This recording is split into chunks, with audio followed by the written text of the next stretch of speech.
I was at a dinner party not long ago listening to a friend, a very successful male executive, describe a woman he'd recently dated. She was brilliant, he said, just a lot, always on. It was intimidating. He said it with this weary resignation, as if her intelligence was a structural flaw, an unfortunate defect he was forced to endure. He'd since, he mentioned, moved on to someone he described as more relaxed. Just a few days later, I was reading the memoirs of a former defense secretary. He was describing the lead-up to the Iraq invasion, and he wrote with this breezy, absolute certainty about the intelligence, the slam-dunk case. He detailed the meetings, the unshakable confidence in the room, the complete and total absence of self-doubt as they committed to an action that would shatter a region for decades. And that's when it struck me. The man at the dinner party, viscerally threatened by one woman's intellect, and the men in that briefing room, unflinchingly confident in a world-altering decision based on almost nothing.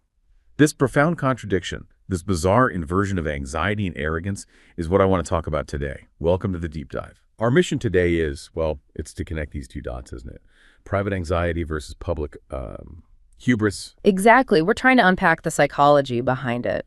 Why do men sometimes seem to shrink from female competence, personally, romantically, even professionally? Right. Well, at the same time, you see this unchecked, almost baffling overconfidence in huge public decisions like foreign policy or national security, decisions that have had, frankly, disastrous results. Yeah, and the sources we've looked at, they range from academic studies on ego and relationships to some pretty harsh internal critiques from intelligence folks. And they paint a picture that's, well, it's concerning. It suggests this need to protect male status. It drives behavior on both the small scale and the massive global scale. Leading to some serious failures. So let's start small. In the private sphere, what we're calling the private theater. Yep. This is really about that romantic paradox you hear about. Ask any guy, right? Yeah. They'll say, oh yeah, I love smart women, smarter than me. Great. That's the stated preference. It sounds very modern, very enlightened. But then reality hits. Yeah. And the psychology seems to do a complete flip. It really does. There's this great research from Laura Park, a psychologist. Her work really highlights this gap between the hypothetical and the actual encounter. How do they test that? Well, first, they gave men a scenario. Imagine a woman outperforms you on a test. And the guys were like, sure, she sounds great, attractive, I'd date her. No problem at all. Okay, standard survey stuff. But then came the twist. They put these men in the same room as a real woman, and they manipulated the situation so the men actually were outperformed by her on some task right there and then.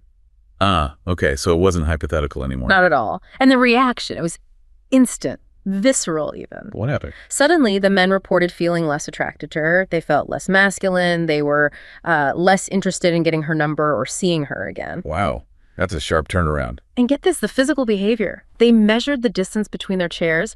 The men literally pushed their chairs further away from the woman who had just outperformed them. Moved away, physically recoiled almost. Physically distanced themselves. It wasn't a conscious thought like, I must move my chair. The researchers called it a gut reaction of negativity, like a subconscious flight response. So it's not just, oh, she's smart. It's something deeper about status, isn't it? The source material suggests it's less about her intelligence and more about, well, about him. Exactly. It's all about preserving his own sense of status. The thinking seems to be unconscious, of course, that it's a zero-sum game. Zero-sum. How so? Instead of thinking, great, my partner's successful, the subconscious seems to frame it as a relative loss. It becomes, my partner is successful, which means I am now, relatively unsuccessful. So her win feels like his loss, especially regarding intellect, which is often tied up with male identity. Precisely. And this hit to the ego, it has real consequences for actual relationships. Right, because if his self-worth is tied to being the smarter one, or at least equal, her success becomes threatening. That's what the data suggests. They did studies with men already in relationships. They asked them to just think about their partner succeeding, maybe a big promotion, academic award, whatever. Okay. And just reflecting on her success caused the men's implicit self-esteem, the unconscious measure, to drop. Just thinking about it lowered his self-esteem. Yeah. But here's the really unsettling part. They also asked another group to think about their partner's failures. A setback, maybe a bad review at work. The men's self-esteem went up, and they felt more optimistic about the future of the relationship. Oh, that's grim.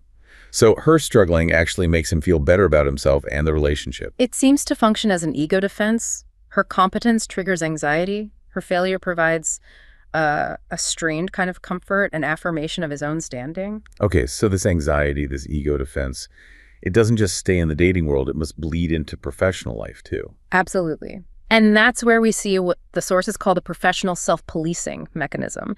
It's how this pressure actively suppresses women's ambition. Self-policing, meaning women hold themselves back. Yes. And one study is particularly striking. They looked at women in a top-tier MBA program.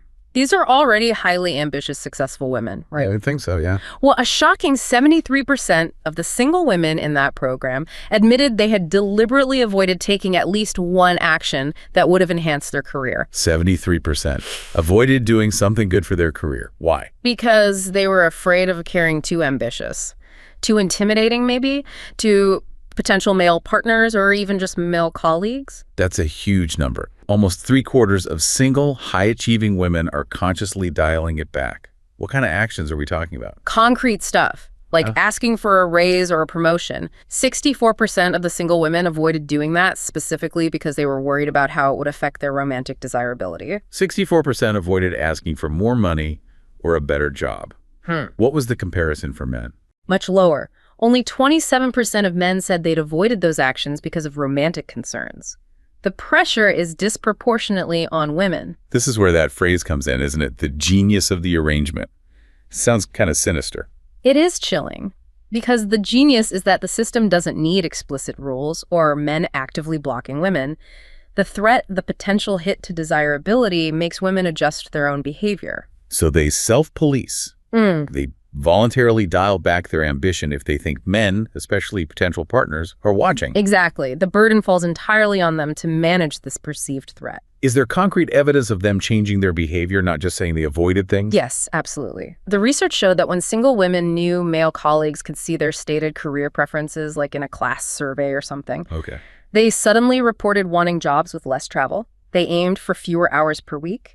And crucially, they aspired to lower starting salaries and lower peak salaries compared to their female peers who weren't single or weren't being observed by men. They literally lowered their professional goals on paper when they knew men were looking. They modulated their ambition downwards. The goal shifted from pure career success to optimizing relationship potential. And it's not just about visible ambition, like asking for a raise. It seems even the idea of female brilliance can trigger bias. That's another fascinating finding. Bias against competence itself, especially when it's framed as raw intelligence. How did they find that? They took standard job descriptions and just added a few words emphasizing high-level intellectual ability. Things like needs high IQ, superior reasoning skills, natural intelligence. Okay, so just tweaking the language. Just tweaking the language. And the likelihood of someone referring a woman for that job dropped by 38.3%. Wow. Nearly 40% less likely to recommend a woman just because the job stressed intelligence. Exactly. It's like there's a penalty box for female brilliance. And who was doing the recommending? Was it just men showing this bias? That's the kicker. No. Both male and female recommenders showed the same bias. So even women were less likely to refer other women for jobs demanding high intellect. Yes. It points to a really deep, internalized cultural stereotype about who's supposed to be the brilliant one.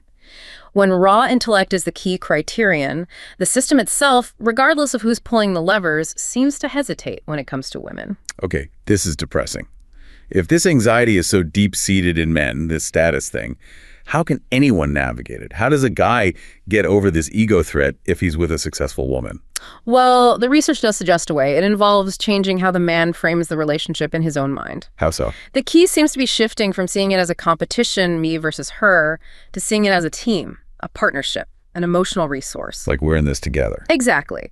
When men in the studies were prompted to focus on the team aspect, like taking pride in her skills because they benefit us, seeing her success as our success, maybe financially or just in shared happiness, their self-esteem didn't take that hit. So focusing on the shared benefits negates the perceived individual status threat. It seems to deactivate that defensive mechanism. If her win is our win, then his ego doesn't feel diminished. So the advice for men is to consciously adopt a team mindset.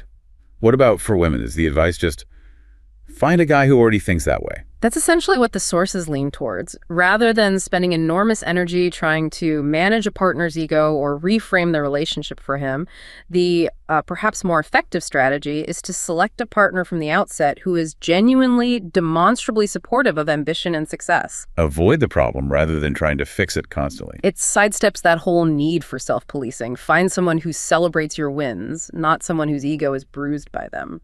Okay, so we've laid out how this dynamic works in the personal sphere, the anxiety, the self-policing, the ego defense.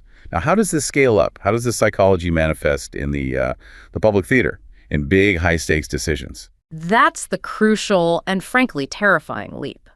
We go from the anxiety of a date to the absolute certainty in a government briefing room.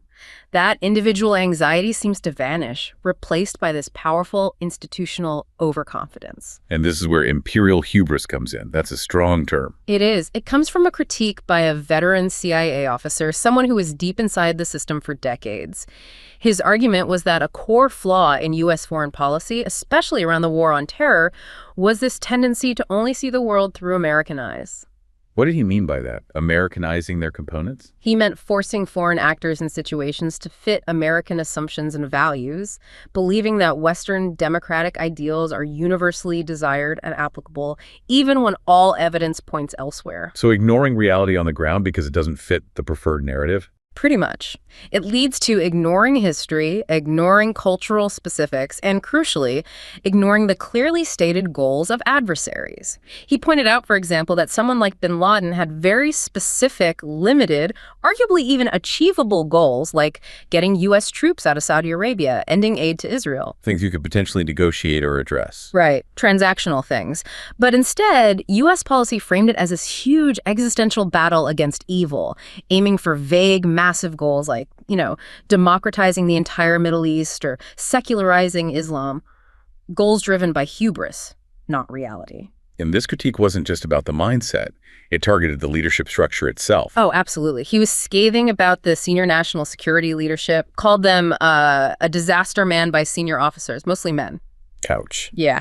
He accused them of moral cowardice-driven careerism, basically saying their main goal wasn't finding the truth or making good policy, but protecting their own careers and the institution, making decisions to look good and get promoted, not to be effective. Just tacking as needed, as he put it, avoiding rocking the boat. Exactly. Which leads to this weird paradox where deep expertise can actually hurt your career. How does that work? Expertise is a career killer. In these kinds of hierarchical systems, yeah. The person who spends a decade becoming a true expert on, say, Pashtun tribal dynamics might understand Afghanistan better than anyone, but they often hit a glass ceiling, they know too much, their knowledge might be inconvenient. So who gets promoted? The generalist. The person who hops between jobs every couple of years, a bit of counterterrorism, a bit of Latin American policy, a bit of arms control. They become fluent in the jargon of many areas, but master none. Ah, the jack of all trades, master of none. Right. They're seen as flexible, good managers, and crucially, they're less likely to have that deep, inconvenient knowledge that might challenge the leadership's preferred plans. They're safer bets for promotion. So the system actively filters out deep expertise and critical thinking at the top. That's the critique. Though it's worth noting the same source often praised the lower-level folks, the analysts and field officers, specifically mentioning female officers in the CIA Operations Directorate as being particularly capable. So the competence is there, just not necessarily listened to at the top. The power resides with the careerist generalists, often men, who prioritize certainty and avoiding mistakes over potentially difficult truths. And this kind of insulated environment, full of confident generalists protecting their careers, that sounds like the perfect breeding ground for groupthink. Exactly. Irving Janis's concept of groupthink fits perfectly. It's when a tight-knit, insulated group under pressure starts to value consensus and loyalty above critical thinking. Their mental efficiency, reality testing, and moral judgment all degrade. Okay, let's map the symptoms of groupthink directly onto something like the decision to invade Iraq. How does it fit? It's almost textbook. First, the illusion of invulnerability. The belief that the group is basically infallible, that the plan can't possibly fail. Like the slam-dunk certainty about WMDs. Precisely. It leads to excessive optimism and taking huge risks, like launching a massive invasion based on shaky intelligence, because you just know it will work out. You feel untouchable. Okay, what about when contradictory information did surface? There were doubts raised, right? That's where collective rationalization kicks in. The group actively discounts, dismisses, or explains away any warnings or evidence that contradicts the preferred narrative. Those internal reports questioning the WMD intel. They were sidelined, ignored. The group rationalizes sticking to its initial belief. Those analysts just don't see the big picture. Then there's the belief in inherent morality, the idea that we're the good guys, so what we're doing must be right. Absolutely. If you believe your cause is fundamentally righteous, liberating a country, spreading democracy, fighting evil, then you might ignore the ethical consequences or the humanitarian cost of your actions. The ends justify the means. That goal of democratizing Islam sounds noble, so maybe the invasion is justified, regardless of the chaos. It overrides normal moral checks. And finally, stereotyped views of outgroups. How did that play out? By underestimating the enemy, holding simplistic, negative views of Saddam's loyalists or the potential insurgents. If you think they're disorganized, incompetent, or will just melt away, you don't plan properly for the aftermath. Which leads to being blindsided by a protracted insurgency. Exactly. Remember that CIA veteran controversially calling bin Laden a great man with brilliant planning? Mm-hmm. He wasn't praising him. He was trying to shock people into realizing how dangerous it was to dismiss adversaries due to hubris and stereotypes. The failure to respect the enemy's capability was catastrophic. So groupthink, fueled by careerism and a desire for certainty, essentially shuts down the critical thinking needed for good policy. The same need for certainty that protects the male ego in private life gets amplified institutionally. And the results of this amplified institutional overconfidence, well, it's a pretty grim catalog of catastrophe over the last half-century or so. Iraq has to be the prime example in recent memory. That confidence based on, almost nothing solid. It really is. The CIA veteran called it an avaricious, premeditated, unprovoked war. And maybe the most damning description, the hoped-for but never expected gift to al-Qaeda and the Islamist cause, the WMD justification just evaporated. Based on sources like Curveball, who was known to be unreliable, and those aluminum tubes that experts disputed, yet the confidence was absolute. Unshakable. And the cost, horrific. Over 4,400 American lives, hundreds of thousands of Iraqi lives, trillions of dollars, and strategically, it poured fuel on the fire of insurgency, destabilized the entire region, created a power vacuum. The disconnect is staggering. The level of certainty required to launch that war compared to the fragility of the evidence. And contrast that certainty with the anxiety we talked about earlier, a man feeling threatened by a woman's PhD. It's just profoundly inverted, fierce defense of personal ego, reckless abandon with global consequences. Then there's Afghanistan, the longest war, trillions spent, ending right back where it started with the Taliban in charge. More hubris. Absolutely. 19 years, 10 months, $2 trillion. And the core failure, again, was this imperial hubris. This belief we could impose our model, our vision, on a place we fundamentally misunderstood. You mentioned that phrase from the source, style over credibility every time. What did that refer to in Afghanistan? It was about who the U.S. and its allies chose to back when trying to build a new Afghan government. The critique is that they consistently favored the well-coiffed men, meaning the westernized English-speaking Afghans, often returning from comfortable exile in London or D.C. They looked the part. They sounded familiar to Western diplomats' style. And they were preferred over the hirsute men. The guys with the beards, the local commanders, the tribal leaders, the former mujahideen who had actually fought the Soviets, who commanded actual loyalty and power on the ground. They didn't look like DC policymakers, but they had credibility. So they backed the guys who looked good on paper, not the ones who actually held power locally. That's the argument, style over credibility, which meant the government they propped up had very little legitimacy outside Kabul and was ultimately unsustainable. It speaks to this broader critique of the American way of war, expecting fast, clean wins with minimal cost, which just doesn't work against determined insurgencies. And this pattern isn't new, right? This isn't just a post-9/11 thing. This overconfidence goes way back. Decades. Look at Iran in 1953. The CIA, with British help, orchestrates the overthrow of Mossadegh, the democratically elected leader. Why? He nationalized oil. Bad for Western business. So they acted with confidence to install the Shah, thinking he'd be a stable ally. Complete confidence. And what did it lead to? Decades of resentment under the Shah's dictatorship, fueled by the knowledge of U.S. interference. That resentment boiled over into the 1979 Iranian Revolution. An action taken with certainty in 53 created enemies and shaped geopolitics for the next 50, 60, 70 years. Wow. The Long Tail of Unintended Consequences, and Chile in '73. Similar playbook. Destabilize the elected socialist Allende, again with absolute conviction that it was necessary, culminated in Pinochet's coup. Decades of brutal dictatorship followed. Decisions made in insulated rooms by confident men, leading to immense suffering. No apparent room for doubt about installing a dictator. None visible. And fast forward to something more recent, like the drone program. Expanded massively, often relying on, well, not exactly rock-solid intelligence. Metadata, right. Phone signals, location pings. Yeah, often flimsy data points interpreted by algorithms, leading to strikes that killed hundreds of civilians alongside intended targets. And the irony, as the sources point out, is the level of certainty involved. How so? The confidence displayed by officials authorizing a strike based on uncertain metadata seems far greater than the confidence they might place in, say, a woman's detailed intelligence report from the ground or even her resume. So more certainty in a shaky algorithm than in demonstrated human competence, especially female competence. That's the disturbing parallel.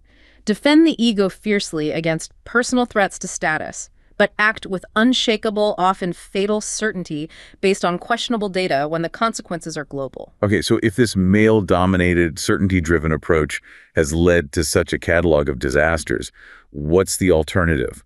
The sources point strongly towards inclusion, right? Not just for fairness, but for strategic reasons. Exactly. This is where the conversation has to shift. The data on including women and diverse groups isn't just about equity, it's about effectiveness. It's a strategic imperative. What kind of data are we talking about? How measurable is the benefit? It's pretty striking. Multiple studies show that when peace negotiations significantly include women and civil society groups, the agreements reached are way more durable. Not much more durable. One major finding: 64% less likely to fail, and 35% more likely to last at least 15 years. 64% less likely to fail. That's huge. It is. Another study found just increasing women's participation makes an agreement 20% more likely to hold for at least 2 years. And it correlates broadly. Countries with better gender equality are just less likely to get into wars in the first place, internal or external. So it's not just that women show up, they actually change the outcome. How? What do they bring that changes the dynamic? They often change the focus of the conversation itself. It moves beyond just the typical male-dominated bargaining over power, who gets which ministry, where do troops withdraw to. That zero-sum game again. Right. Inclusion tends to bring in crucial human security issues, things vital for actually rebuilding a society after conflict. Like what, specifically? Things like landmine removal, truth and reconciliation processes, trauma support, food security, education, healthcare access, issues that might get overlooked when it's just about dividing power among armed groups. Women policymakers are also far more likely to make gender equality itself a priority. 45% of female experts versus 28% of male experts see it as key. So it broadens the agenda from just power politics to actual long-term stability and well-being. It acts as a counterweight to that narrow, tribal, zero-sum approach. Plus, there's often a direct operational benefit in intelligence and security. How so? In many societies, female security officers or peacekeepers can access places and talk to people, especially other women, that male officers simply can't reach. They can gather vital intelligence on local tensions, potential threats, community needs that would otherwise be missed. Okay, the strategic case seems overwhelming. Better agreements, more stability, better intelligence. So why is representation still so low? If the old way failed so badly, why haven't we fully embraced this? It's complex, but part of it goes back to the pressures on the women who do reach leadership. Think about historical figures like Thatcher, Golda Meir, Indira Gandhi. They operated under intense scrutiny. Had to be tougher than the men, almost. Exactly. They couldn't afford perceived weakness. As one source puts it, they did not have the luxury of the male prerogative to fail catastrophically without consequence. Meaning, if a man messes up hugely, he might get fired or retire, but his entire gender isn't blamed.